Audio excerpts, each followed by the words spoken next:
स्वागत है दोस्तों आपका हमारे इस YouTube चैनल पे जिसका नाम है द नथानियल मैथमेटिक्स।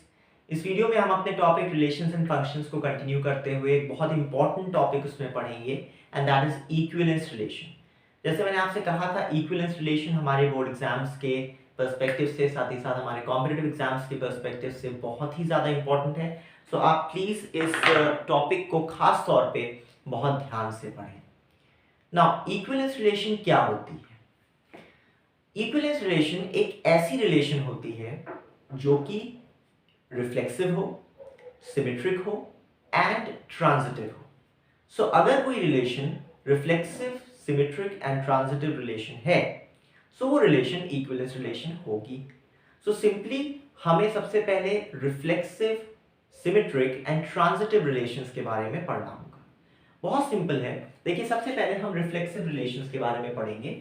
अगर R कोई एक रिलेशन है ना, अब हम रिलेशंस में बहुत ज्यादा नहीं जाएंगे, आपको मालूम है रिलेशन एक सबसेट होता है A क्रॉस B का, क्रॉस प्रोडक्ट का। सो R अगर कोई रिलेशन है और उसमें कोई दो एलिमेंट्स हैं A and B such that A is related to B। देखिए A is related to B को हम ऐसे लिखते हैं ARB, right? A is related to B. In this case, अगर A related to A भी है, if A is related to B, then A should be related to A also.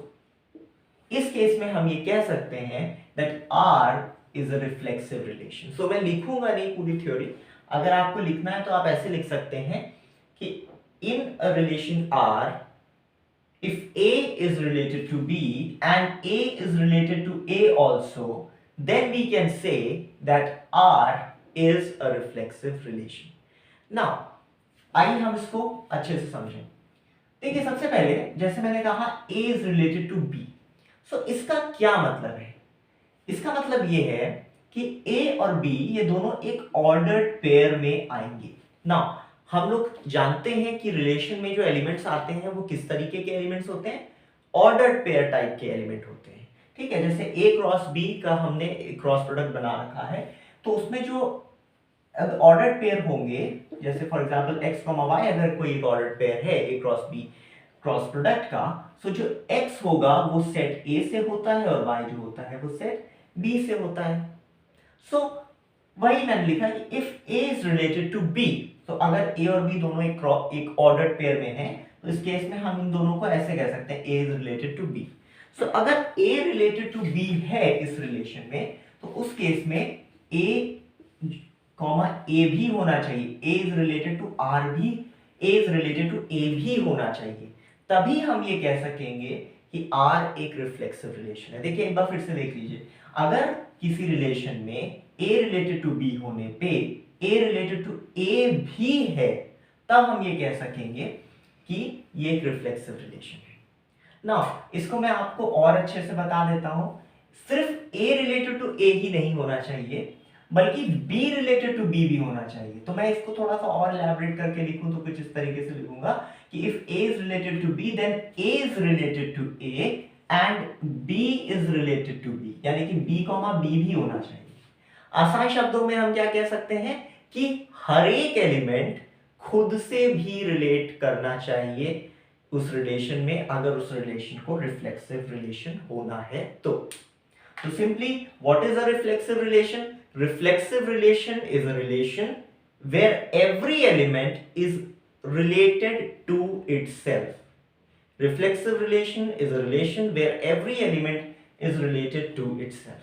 ध्यान दीजिए कि रिफ्लेक्सिव रिलेशन में A is related to B type के element भी exist करेंगे, मतलब A, B टाइप के ऑर्डर्ड पेयर्स भी एग्जिस्ट करेंगे, और इस टाइप के ऑर्डर्ड पेयर एग्जिस्ट करते हुए A, और B, टाइप के ऑर्डर्ड पेयर्स भी एग्जिस्ट करेंगे, तब हम ये कह सकेंगे कि हमारी जो रिलेशन है R, it is a reflexive relation, right? So I hope आपको समझ में आ गया होगा। अब मैं कुछ एग्जांपल ले लेता हूं रिफ्लेक्सिव रिलेशन के।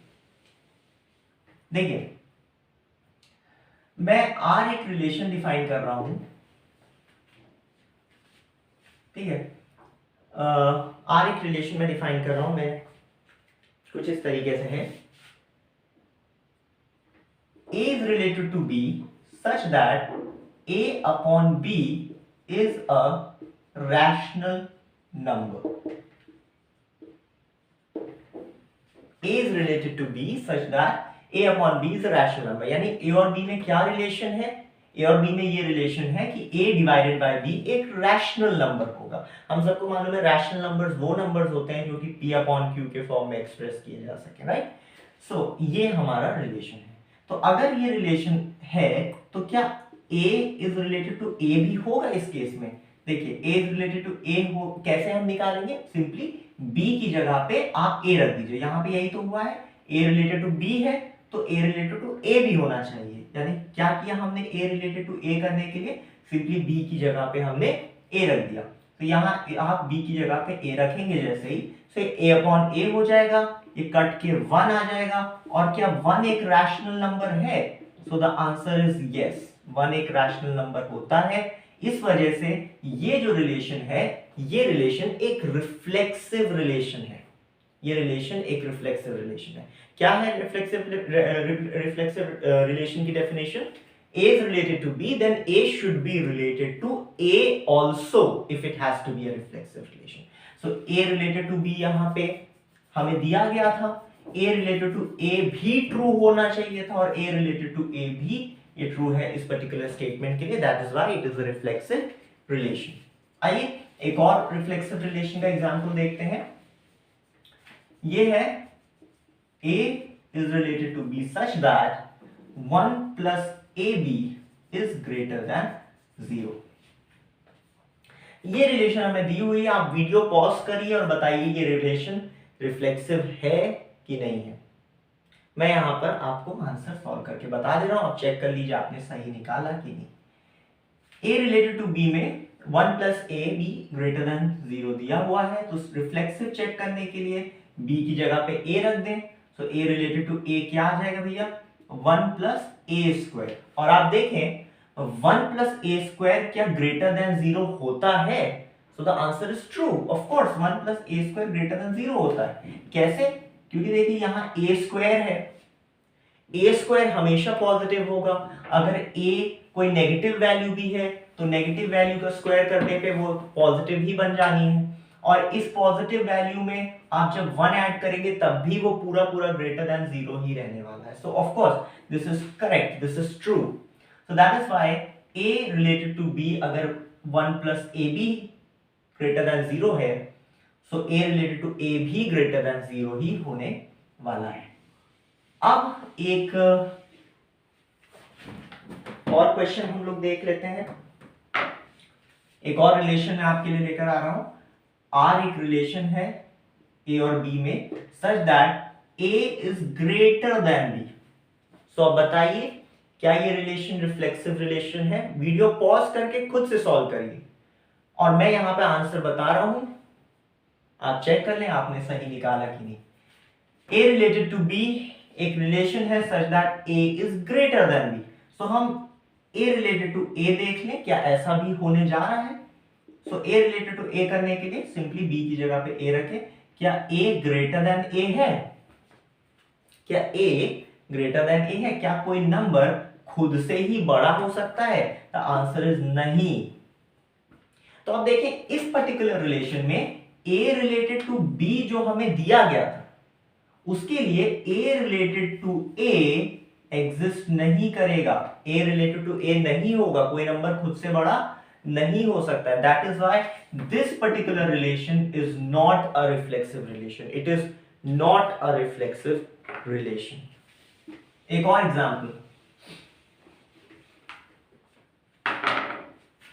देखिए,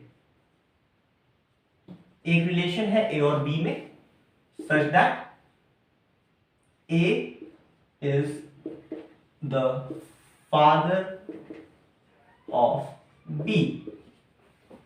A और B में ये रिलेशन है कि A जो है वो B का फादर है। आप बताइए क्या ये रिफ्लेक्सिव रिलेशन होगी? आप देखते ही समझ गए होंगे ये रिफ्लेक्सिव रिलेशन नहीं है, क्योंकि जब हम A रिलेटेड टू A निकालेंगे तो आएगा A is the father of A। A is the father of A। क्या कोई खुद का ही फादर हो सकता है?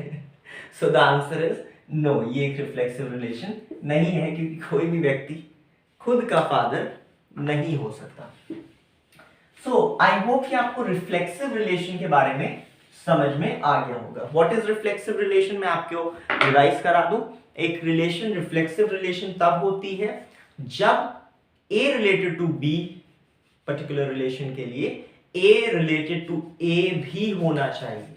नाउ ये तो हमने स्टेटमेंट्स के तौर पे समझ लिया कि A रिलेटेड टू B के लिए A related to A true होगा कि नहीं होगा। आइए हम एक रिलेशन को ऑर्डर्ड पेयर में हम लिखते हैं और फिर देखते हैं वो रिलेशन रिफ्लेक्सिव है कि नहीं। देखिए एक सेट है A और उस सेट में एलिमेंट्स कुछ इस तरीके के आ रहे हैं A, B, C, और मैंने एक रिलेशन डिफाइन करी। मैं यहाँ पे दो रिलेशन डिफाइन करूंगा, देखिए R1 और R2 के नाम से। R1 एक रिलेशन है जिसमें एलिमेंट्स हैं A, B, B, C, B and C। और R2 एक रिलेशन है जिसमें एलिमेंट्स है A, B, C, C, B and, ठीक है। आप बताइए R1 और R2 में से कौन रिफ्लेक्सिव है और कौन रिफ्लेक्सिव नहीं है। अगर दोनों रिफ्लेक्सिव है तो आप बताएं कि दोनों ही रिफ्लेक्सिव है। इस केस में मैं आपके लिए आंसर बता दे रहा हूं। देखिए यहां पर रिफ्लेक्सिव की डेफिनेशन क्या होनी चाहिए कि A, every element should be related to itself. यानी कि हमने यही तो पढ़ा था, A is related to B के लिए A रिलेटेड टू A भी होना चाहिए, राइट, इस पूरे रिलेशन में। तो आप देखिए ये रिलेशन डिफाइंड है एक सेट A पे, R1 R2 दोनों ही सेट A पे डिफाइंड है। तो अगर सेट A पे डिफाइंड है तो आपको मालूम है A होना चाहिए और B होना चाहिए और C होना चाहिए, क्योंकि A में तीन एलिमेंट्स हैं A और B और C। So A, B, C, ये तीन ऑर्डर्ड पेयर एग्जिस्ट करने चाहिए अगर इस रिलेशन को रिफ्लेक्सिव होना है तो। सो आप R1 में देखें, क्या A है? यस। क्या B है? यस। क्या C है? Yes. So R1 of course is a reflexive relation. उसके अलावा और भी एलिमेंट्स हो सकते हैं, उससे हमें कोई फर्क नहीं पड़ता, लेकिन ये जो ऑर्डर्ड पेयर्स हैं ये भी उसमें मौजूद होने चाहिए, तभी ये रिलेशन रिफ्लेक्सिव हो पाएगी। तभी तो हम कह सकेंगे कि A is related to A, जब हमारे पास A type ordered pairs exist करेंगे रिलेशन में। R2 रिलेशन को आप देख लें, R2 रिलेशन में A है, B है, बट C नहीं है, therefore R2 is not a reflexive relation. So R1 तो एक रिफ्लेक्सिव रिलेशन है, बट R2 एक रिफ्लेक्सिव रिलेशन नहीं है। ये था रिफ्लेक्सिव रिलेशन के बारे में। मैंने आपको ऑर्डर्ड पेयर में अगर रिलेशन दी हुई है तो उससे कैसे आप बताएंगे रिफ्लेक्सिव है या नहीं, ये भी बता दिया। साथ ही साथ अगर स्टेटमेंट वाइज दिया हुआ है तो उससे आप कैसे बताएंगे रिफ्लेक्सिव है या नहीं, वो भी बता दिया। अब हम अपनी दूसरे रिलेशन की तरफ चलते हैं, which is symmetric relation. Symmetric relation, देखिए रिफ्लेक्सिव रिलेशन क्या था? A is related to B, अगर एक रिलेशन है हमारी, so A is related to A भी होना चाहिए for all the elements of the set. For all the elements of the set, sorry मैं शायद आपको ये नहीं बताया था कि सभी एलिमेंट्स के लिए ऐसा होना चाहिए। सेट में बिलोंग कर रहे सभी एलिमेंट्स के लिए A type ordered pairs exist करने चाहिए। सभी एलिमेंट्स के लिए जो है A रिलेटेड टू A होना चाहिए रिफ्लेक्सिव रिलेशन होने के लिए। यहां मैं आपको सिमेट्रिक रिलेशन बता रहा हूं। यहां पर जो डेफिनेशन है वो ये है कि if A is related to B, एक रिलेशन है, तो B रिलेटेड टू A भी होना चाहिए। देखिए A रिलेटेड टू B है, सो B रिलेटेड टू A भी होना चाहिए if R has to be a symmetric relation. And again, reflexive relation में जैसे मैंने कहा सभी एलिमेंट्स के लिए ये A रिलेटेड टू A होना चाहिए, वैसे ही सभी एलिमेंट्स के लिए B रिलेटेड टू A होना चाहिए, तभी वो रिलेशन सिमेट्रिक कहलाएगी। सो एग्जाम्पल के तौर पे अगर मैं एक रिलेशन डिफाइन करूं A related to B such that A is the father of B, A is the father of B. अभी मैंने रिफ्लेक्सिव में भी ये रिलेशन ली थी और हमने देखा था कि it is not a reflexive relation, right. Now symmetric देखें, A is the father of B. तो सिमेट्रिक निकालने के लिए देखिए क्या करते हैं, ए की जगह बी को रख दीजिए और बी की जगह ए को रख दीजिए। See you have to be careful over here. Reflexive निकालने के लिए हम क्या करते थे, सिर्फ बी की जगह हम ए रख देते थे, सो ए रिलेटेड टू ए हो जाता था। सिमेट्रिक निकालने के लिए ए को रिप्लेस करिए बी से और बी को रिप्लेस कर दीजिए ए से, तो आपका सिमेट्रिक निकल जाएगा। तो यहां पे हम देखते हैं ए की जगह बी, बी की जगह ए रख दिए, तो क्या आ जाएगा, B is the father of A. तो देखिए हमारी रिलेशन एक्चुअल में क्या थी, A is the father of B. अगर ए बी का फादर है तो क्या बी भी ए का फादर हो सकता है, हम सबको मालूम है ऐसा नहीं होता है। अगर ए बी का फादर है तो बी ए का क्या होगा, बेटा होगा या बेटी होगी ऑफ कोर्स, लेकिन फादर तो नहीं हो सकता बी ए का ना। So that is why this relation is not a reflexive relation, sorry it is not a symmetric relation. Of course it is not a reflexive relation also and at the same time it is not a symmetric relation. So ये पहला example. दूसरा example देखिए, एक मैं relation define कर रहा हूं, A R B such that A is the brother of B. So जरा बताइए ये सिमेट्रिक रिलेशन होगी कि नहीं। सिमेट्रिक रिलेशन बताने के लिए हमें बी आर ए करना पड़ेगा और बी आर ए भी ट्रू होना चाहिए। अगर ए आर बी एक रिलेशन है तो बी आर ए भी एक रिलेशन होना चाहिए। बी आर ए निकालिए, ए की जगह बी, बी की जगह ए, B is the brother of A. So ARB ये कह रहा है कि A B का भाई है, A is the brother of B. So क्या B भी A का भाई होगा? अगर A एक व्यक्ति है और वो B का भाई है तो क्या B A का भाई होगा? आप में से कई लोग कहेंगे yes of course होगा, बट ये ऑलवेज ट्रू नहीं है। देखिए ये ऑलवेज ट्रू नहीं है और हमने सीखा था सिमेट्रिक होने के लिए ऑलवेज ट्रू होना चाहिए, है ना, हर एक एलिमेंट के लिए वो ट्रू होना चाहिए। सो ये हमेशा ट्रू नहीं होगा। कैसे? क्योंकि अगर ए बी का भाई है तो बी ए की बहन भी तो हो सकती है। जरूरी थोड़ा ना कि बी ए का भाई ही हो, बी ए की बहन भी तो हो सकती है। सो ऑफ कोर्स ये रिलेशन सिमेट्रिक रिलेशन नहीं है, it is not a symmetric relation, right. Now next कुछ conceptual, A R B such that A divided by B is a rational number। क्या ये एक सिमेट्रिक रिलेशन होगा? आप अपनी वीडियो पॉज करके जवाब दें, मैं आपको आंसर बता रहा हूं। ये एक symmetric relation B R A हम निकालेंगे, वो हो जाएगा B upon A is a rational number. तो अब देखें ये हमेशा ट्रू नहीं होगा। बहुत से ऐसे मौके आएंगे, बहुत से ऐसे एलिमेंट्स आएंगे जिनके लिए ये पर्टिकुलर पार्ट हमेशा ट्रू नहीं होगा। फॉर एग्जांपल ना, एक बात याद रखें, आपको ये तो हमेशा ट्रू ही रखना है क्योंकि ये जो है ये हमारी रिलेशन है, ये ऑलरेडी डिफाइंड है, तो ये तो हमेशा ही ट्रू होगी। ए अपॉन बी हमेशा एक रैशनल नंबर होगा क्योंकि ये तो हमें दिया ही हुआ है, इसी डेफिनेशन के बेसिस पे हमारी रिलेशन डिफाइन करी गई है। तो इस डेफिनेशन को तो हमेशा ट्रू रखना है। इस डेफिनेशन को ट्रू मानते हुए क्या ये हमेशा ट्रू होगा बी आर ए? अगर बी आर ए हमेशा ट्रू होगा तो ये वाली रिलेशन एक सिमेट्रिक रिलेशन हो जाएगी। आप देखेंगे ये हमेशा ट्रू नहीं होगा। क्यों? क्योंकि अगर मैं ए को ले लूं 4 और बी को ले लूं, चलिए मैं ए को ले लूं 0 एंड बी को ले लूं 4,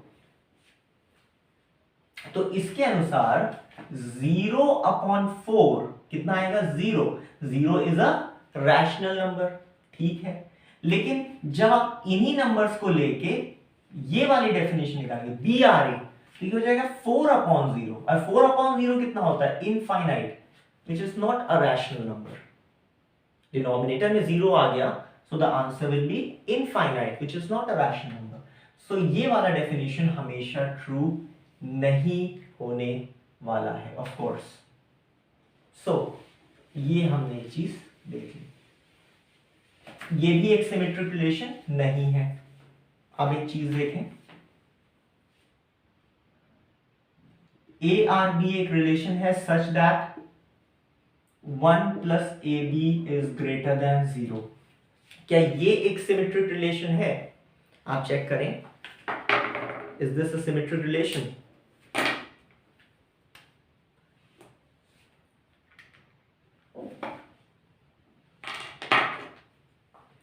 देखिए ये एक सिमेट्रिक रिलेशन है। क्यों? क्योंकि जब आप बी आर ए निकालेंगे तो ये आएगा 1 प्लस बी ए ग्रेटर देन 0। देखिए ए आर बी ट्रू है हमेशा, तो बी आर ए भी ट्रू होना चाहिए। बी आर ए कैसे निकालेंगे? ए की जगह बी को रखें, बी की जगह ए को रखें। आप देखेंगे इस रिलेशन में जब आप ए की जगह बी या बी की जगह ए रिप्लेस करेंगे तो कोई फर्क नहीं पड़ने वाला है ना। सो 1 प्लस ए बी अगर ग्रेटर देन 0 है, सो 1 प्लस बी ए भी हमेशा ग्रेटर देन 0 ही रहेगा। सो ये रिलेशन एक सिमेट्रिक रिलेशन है। ऑफ कोर्स ये एक सिमेट्रिक रिलेशन है। नाउ एक मैं आपको होमवर्क दे रहा हूं और आप मुझे ये बताइए कि बहुत इंपॉर्टेंट है, देखिए, और आप इसको हल्के में मत लीजिए। ये जो मैं क्वेश्चन अभी आपसे पूछूंगा तो आप इसको हल्के में मत लीजिए। ये मैं आपका होमवर्क दे रहा हूं, आपको बताना है कि ये रिलेशन सिमेट्रिक रिलेशन है या नहीं है। इसका जवाब मैं आपको नेक्स्ट वीडियो में दूंगा, राइट? इस वीडियो में मैं नहीं दूंगा। आप आराम से इसको सोचिए, समझिए, बताइए ये एक सिमेट्रिक रिलेशन है या नहीं है, और इसका जवाब I give you in the next video. So A R B एक रिलेशन है such that A is parallel to B.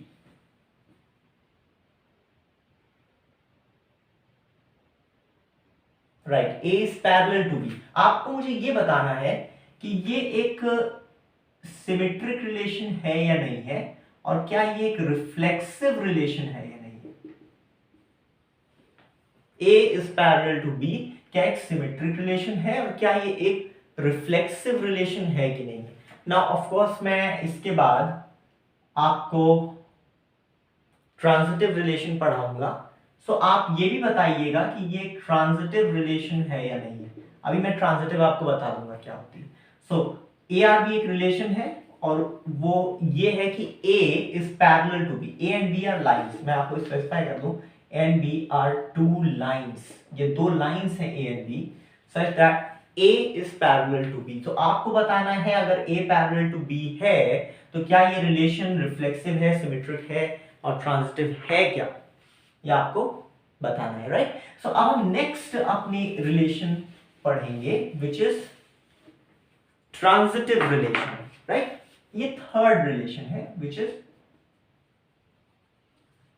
Transitive relation.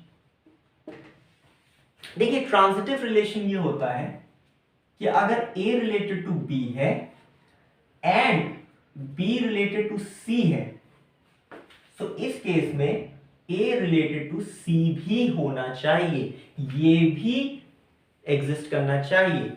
तो देखिए यहां पर इसको थोड़ा सा हमें ध्यान से समझना होगा। अगर A रिलेटेड टू B है और B रिलेटेड टू C है, so A related to C होना चाहिए, तभी ये रिलेशन ट्रांजिटिव रिलेशन कहलाई जा सकती है। ध्यान से देखें, A रिलेटेड टू B और B रिलेटेड टू C, तो बीच में देखिए B आ रहा है, A रिलेटेड टू B होना चाहिए, फिर B को पकड़ लीजिए, B रिलेटेड टू C होना चाहिए। इस केस में A रिलेटेड टू C भी होगा अगर, तब ये रिलेशन ट्रांजिटिव रिलेशन कहलाएगी। एग्जाम्पल के तौर पे देखिए, ए आर बी एक रिलेशन है such that 1 plus A B is greater than 0। ये एक रिलेशन है, ये ऑलरेडी डिफाइंड है, ठीक है, तो हमें कुछ नहीं करना। फिर बी आर सी एक रिलेशन है such that 1 plus B C is greater than 0। तो ये दो रिलेशंस हैं, इनको तो हमेशा ट्रू लेके चलना है क्योंकि ये तो गिवन चीजें हैं, राइट? अगर इन दोनों के होते हुए ए आर सी वो भी ट्रू हो तो ये रिलेशन ट्रांजिटिव कहलाएगी। सो ए आर सी हम निकाल देते हैं। देखिए ए आर सी क्या होगा, 1 प्लस ए सी, क्या ये हमेशा ग्रेटर देन 0 रहेगा? अगर हमेशा ये ग्रेटर देन 0 रहेगा 1 प्लस ए सी, तो हम कह सकेंगे कि yes it is a transitive relation. So आइए देख लेते हैं। आप बताएं क्या ये एक ट्रांजिटिव रिलेशन है कि नहीं है, सोचें। देखिए, जब भी हम चेक कर रहे होते हैं कि रिलेशन सिमेट्रिक है, रिफ्लेक्सिव है या ट्रांजिटिव है, तो उस केसेस में आपको उन केसेस के बारे में सोचना चाहिए जिन केसेस पे ये रिलेशन ट्रांजिटिव ना हो या रिफ्लेक्सिव ना हो या सिमेट्रिक ना हो। क्योंकि देखिए, most of the time, most of the numbers के लिए, मोस्ट ऑफ द केसेस के लिए जो रिलेशन है वो रिफ्लेक्सिव, सिमेट्रिक, ट्रांजिटिव होगी। कुछ ही ऐसे केसेस होते हैं ज्यादातर सिचुएशंस में जहां पर वो रिफ्लेक्सिव या सिमेट्रिक या ट्रांजिटिव नहीं होती है। तो आपको उन केसेस के बारे में सोचना, क्या कुछ ऐसे केसेस मिल जाएंगे, कुछ ऐसे नंबर्स मिल जाएंगे ए बी सी जो जिनके लिए ये चीज ट्रू ना हो लेकिन ये दोनों चीजें ट्रू, तो ये ट्रांजिटिव नहीं होगी, अदरवाइज ये ट्रू होगी, ऑलवेज ट्रांजिटिव होगी। मैं आपको एक केस बता रहा हूं। देखिए, ए को रख लीजिए कोई नेगेटिव नंबर, बी को रख लीजिए कोई नेगेटिव नंबर, या मैं आपको, और सी को हम कोई, देखिए ए को अगर हम कोई नेगेटिव नंबर रख रहे हैं, ठीक है, तो ये नेगेटिव नंबर हो गया। बी को भी हमें नेगेटिव ही लेना पड़ेगा क्योंकि नेगेटिव इनटू नेगेटिव मिलके ये पूरी क्वांटिटी ए बी पॉजिटिव बना देगा, और जब ये दोनों पॉजिटिव मिलके 1 से ऐड होंगे तो of course this is greater than 0। फिर बी अगर नेगेटिव है, बी को हम नेगेटिव ले चुके हैं, तो सी को भी हमें नेगेटिव लेना पड़ेगा, तभी देखिए ये पूरी क्वांटिटी पॉजिटिव होगी और ये पूरी क्वांटिटी पॉजिटिव क्वांटिटी 1 से ऐड होके ग्रेटर देन 0 आएगी।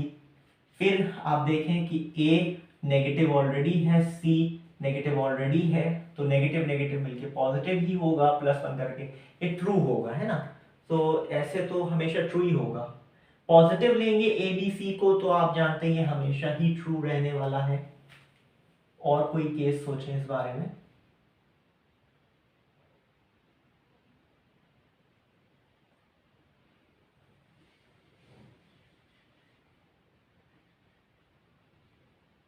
देखिए, एक केस मैं सोच रहा हूं जहां पे ए की वैल्यू मैंने ले ली 5, बी की वैल्यू मैंने ले ली 0 और सी की मैंने वैल्यू ले ली -2। राइट, सो देखें, जब आप ऐसा करेंगे तो जब a की वैल्यू 5 है, b की वैल्यू 0 है, सो a इंटू बी कितना हो जाएगा 0, तो ये क्या आ जाएगा 0 + 1 1 आएगा, और 1 ग्रेटर देन 0 ट्रू है, ठीक है, इसे हमें हमेशा ट्रू रखना है, ठीक है, इसे भी हमेशा ट्रू रखना है। b की वैल्यू 0 है, c की वैल्यू -2, तो ये क्या आएगा 0 0 + 1 1 आएगा जो कि हमेशा ग्रेटर देन 0 है, तो ये भी ट्रू है। अब हमने इन दोनों को ट्रू कर दिया है इन वैल्यूज के लिए। अब ये फाइनली चेक कर लेते हैं, ये आ जाएगा 1 + 5 जो कि a की वैल्यू है इंटू -2 जो कि b की वैल्यू है, और ये जाएगा 1 - 10 यानी -9। क्या ये ग्रेटर देन 0 है? नहीं है। सो अब देखिए कि ये एक ट्रांजिटिव रिलेशन नहीं होगी। इस केस में आप देखें मैक्सिमम नंबर्स के लिए, मैक्सिमम नंबर्स के लिए ये ट्रांजिटिव होगी, लेकिन कुछ ही ऐसे नंबर्स होंगे जैसे मैंने ये आपको बताया, a को पॉजिटिव ले लो, b को 0 ले लो, c को ले लो नेगेटिव। इस केस में ये ट्रांजिटिव नहीं रहेगी, ठीक है। और ट्रांजिटिव देखिए चेक करने का तरीका क्या है कि ARB और BRC ये दोनों तो आपको हमेशा ट्रू रखने हैं, ये तो आपकी गिवन क्वांटिटीज होनी चाहिए। आपको ऐसी वैल्यूज लानी है जिनमें ये और ये तो हमेशा ही ट्रू हो, और इन दोनों को ट्रू रखते हुए जब आप ARC निकालें वो भी ट्रू आ जाए तब वो ट्रांजिटिव होगा। लेकिन इस केस में ये 3 ऐसी वैल्यूज हैं जिनके लिए ये true but this one will not be true and so it is not transitive. अब देखिए ज्यादातर केसेस में जो आपको मेहनत करनी पड़ेगी वो ट्रांजिटिव पे ही मेहनत करनी पड़ेगी, क्योंकि रिफ्लेक्सिव रिलेशन और सिमेट्रिक रिलेशन तुरंत पता लग जाता है। ARA है कि नहीं है, ARB के साथ साथ BRA है कि नहीं है, ये तो आप तुरंत पहचान जाएंगे। लेकिन ARB BRC के होते हुए ARC है कि नहीं है वो निकालने में थोड़ी सी दिक्कतें आ सकती है। So this was the first case. दूसरा केस आप देख लें। दूसरा केस ये है कि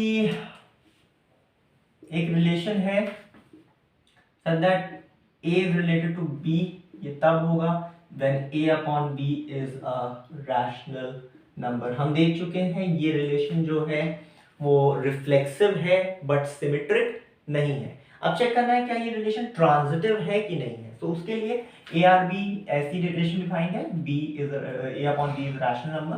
सो बी आर सी हमें निकालना है, और बी आर सी क्या हो जाएगा, B upon C is a rational number. तो ये दोनों तो हमेशा ट्रू है, इनके होते हुए, इन दोनों के ट्रू होते हुए क्या ए आर सी जो कि होगा A upon C is a rational number, ये ट्रू होगा कि नहीं होगा, ये हमें चेक करना है। कुछ नंबर्स के बारे में सोचिए, मैंने जैसा आपसे कहा मैक्सिमम केसेस में ये ट्रू रहने वाला है, कुछ ही ऐसे केसेस होंगे जहां पे ट्रू नहीं रहेगा। तो सोचिए आप क्या रख सकते हैं यहाँ पे।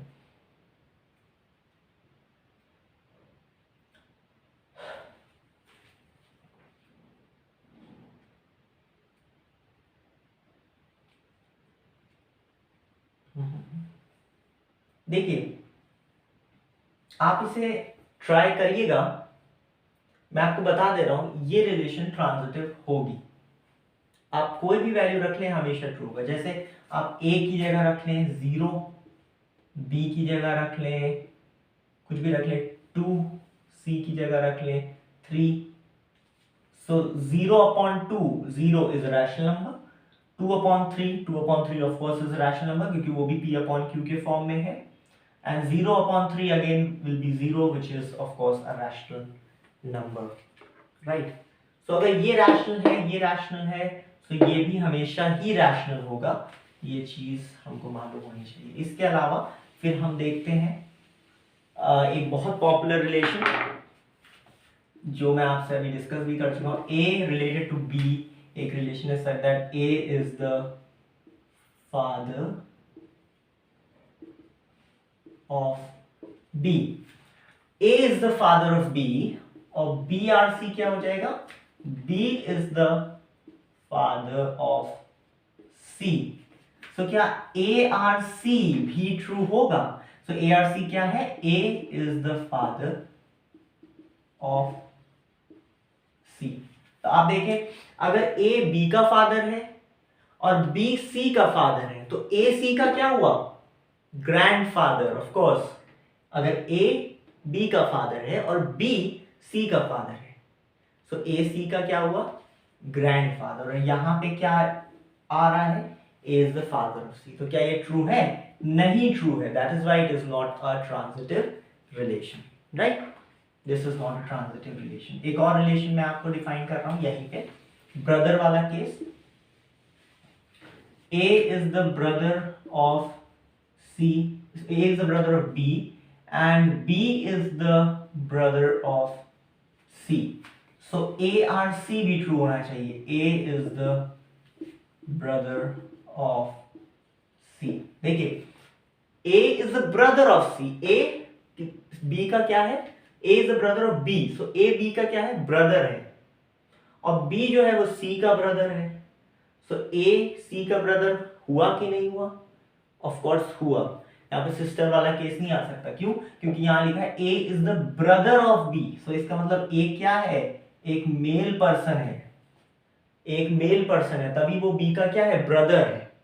और B जो है वो C का ब्रदर है, तो B क्या है, वो भी एक मेल पर्सन है, तभी वो C का ब्रदर है। अब C फीमेल पर्सन हो सकता है, लेकिन उससे हमें कोई फर्क नहीं पड़ता। A तो जो है वो हमेशा C का ब्रदर ही रहने वाला है ना, क्योंकि B अगर C का ब्रदर है और A जो है वो B का ब्रदर है, तो ऑफ कोर्स A C का भी ब्रदर हुआ, है ना। सो ये एक ट्रांजिटिव रिलेशन ऑफ कोर्स है। अब मैंने आपको बहुत सारे एग्जांपल्स बता दिए हैं ट्रांजिटिव रिलेशन, सिमेट्रिक रिलेशन और रिफ्लेक्सिव रिलेशन के। अब एक और डेफिनेशन मैं आपको बता दे रहा हूं जो हमारा मेन है, and that is equivalence relation. Equivalence relation क्या होता है, देखिए equivalence relation is a relation which is reflexive relation, which is symmetric and which is transitive। एक ऐसी रिलेशन जो कि रिफ्लेक्सिव हो, सिमेट्रिक हो और ट्रांजिटिव हो, ये तीनों रिलेशंस होनी चाहिए, रिफ्लेक्सिव, सिमेट्रिक एंड ट्रांजिटिव। तो ऐसी कोई भी रिलेशन जो कि रिफ्लेक्सिव भी हो, सिमेट्रिक भी हो और ट्रांजिटिव भी हो, वो रिलेशन इक्विवेलेंस रिलेशन कहलाएगी। मैं यहाँ पे एंड लगा दे रहा हूँ, reflexive and symmetric and transitive तीनों होना चाहिए। तीनों में से एक भी अगर नहीं हुआ तो वो रिलेशन इक्विवेलेंस रिलेशन नहीं होगी। सो अब कुछ आइए एग्जांपल्स देख लेते हैं। एग्जांपल्स के तौर पे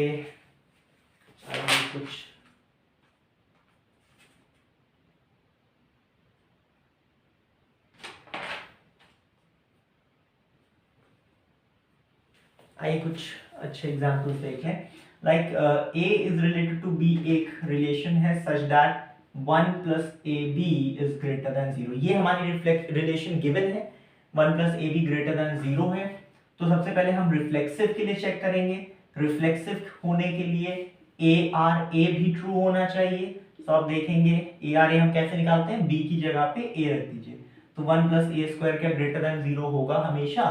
सो ऑफ कोर्स हमने देखा ही था ये हमेशा ट्रू होगा, क्योंकि ये स्क्वायर क्वांटिटी है, हमेशा पॉजिटिव रहेगी, +1 होके भी हमेशा पॉजिटिव रहेगी, सो ऑलवेज ट्रू। BRA क्या होगा, 1 प्लस, कैसे निकालते हैं BRA, B की जगह A और A की जगह 1 प्लस B। सो अगर 1 प्लस AB ग्रेटर देन 0 है तो क्या 1 प्लस BA भी ग्रेटर देन 0 होगा? यस ऑफ कोर्स होगा। सो ये चीज है, तो इसका मतलब ये रिफ्लेक्सिव हो गई रिलेशन, ये चीज है इसका मतलब ये सिमेट्रिक हो गई रिलेशन। और ट्रांजिटिव होने के लिए देखिए क्या करते हैं, अगर A रिलेटेड टू B है और B रिलेटेड टू C है, तो B रिलेटेड टू C क्या होगा, 1 plus BC is greater than 0। तो क्या A रिलेटेड टू C भी होगा, 1 प्लस AC भी हमेशा ग्रेटर देन 0 होगा। मैं आपको ये करा चुका हूं, ये नहीं होगा ऑलवेज ट्रू। क्यों? जब हम A को रख देंगे 5, B को रख दें 0 और C को रख दें -2। इस केस में आप देखें, मैं करा ही चुका हूं already, 1 plus AB of course greater than 0 है, 1 plus BC of course greater than 0, but 1 plus AC क्या हो जाएगा, -9 विच इज नॉट ग्रेटर देन 0। तो ट्रांजिटिव ये नहीं होगा। सो क्या ये रिलेशन एक इक्विवेलेंस रिलेशन है? The answer is no, it is not an equivalence relation. क्यों ये एक इक्विवेलेंस रिलेशन नहीं है? क्योंकि रिफ्लेक्सिव तो है, सिमेट्रिक तो है, बट ट्रांजिटिव नहीं है, और एक भी ना होने के कारण ये रिलेशन इक्विवेलेंस रिलेशन नहीं रहती है। तो ये हमने यहां पे देख लिया, राइट। सो ये हमने कुछ रिलेशंस पढ़ ली, reflexive relation, symmetric relation and transitive relation, उन पे हमने कुछ एग्जांपल्स देख लिए।